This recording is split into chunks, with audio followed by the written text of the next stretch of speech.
Die drei klassischen griechischen Säulenordnungen sind die dorische, ionische und die korinthische Säulenordnung. Heute schauen wir uns an, was die korinthische Säulenordnung ist. Die korinthische Ordnung ist die jüngste der drei griechischen Säulenordnungen. Zudem ist sie die geschmückteste und schlankste. Ihren Ursprung hat sie im 5. Jahrhundert vor Christus in Korinth, einer berühmten Stadt der Peloponnes.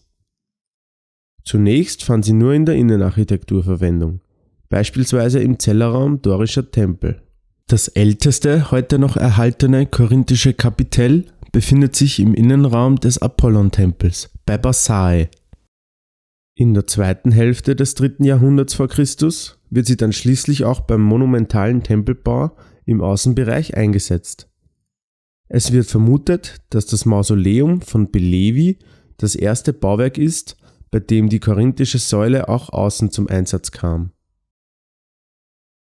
Meistens haben korinthische Säulen eine Basis, die wie bei ionischen Säulen ausgebildet ist und sich direkt am Stylobat befindet. Der Stylobat ist der oberste Teil des Stufenunterbaus, der sogenannten Krepis, unter welcher sich die Gründung, der Stereobat, befindet. Den Abstand zwischen den Säulen nennt man Intercolumnium.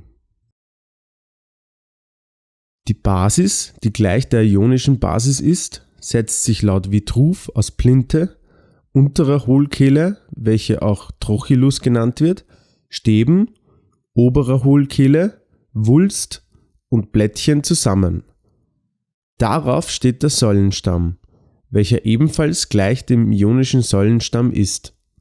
Er verfügt über 24 Kanneluren, die jeweils halb so tief wie breit und mittels Stegen getrennt sind. Die Säule an sich besteht aus dem Schaft, welcher monolithisch oder in Trommeln unterteilt sein kann, sowie abschließend aus dem Kapitell. Darauf befindet sich das Gebälk und der Giebel.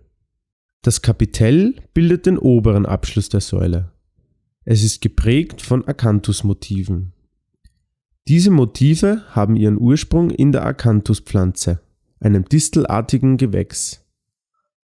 Der tragende Teil des Kapitells soll sozusagen den Stängel der Pflanze nachahmen. Um ihn herum befinden sich dann 2 Reihen Akanthusblätter, welche versetzt zueinander stehen.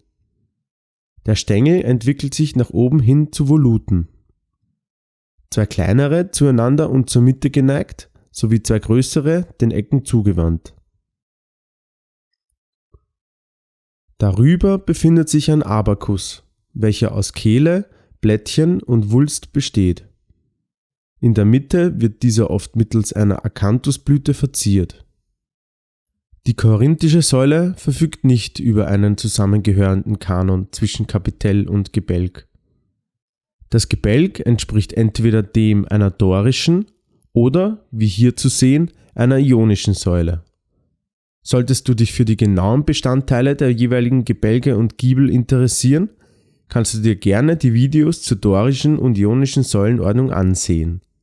Abgesehen von den 3 griechischen Säulenordnungen gibt es noch weitere wichtige Ordnungen, wie zum Beispiel die komposite oder etruskische Ordnung. Dazu werden noch separate Videos kommen. Falls ihr mehr über die korinthische Säulenordnung erfahren wollt, gebt dem Video einen Daumen nach oben und schreibt eure Fragen in die Kommentare. Gerne könnt ihr diesen Kanal auch kostenfrei abonnieren und die Glocke aktivieren, sodass ihr nichts mehr verpasst.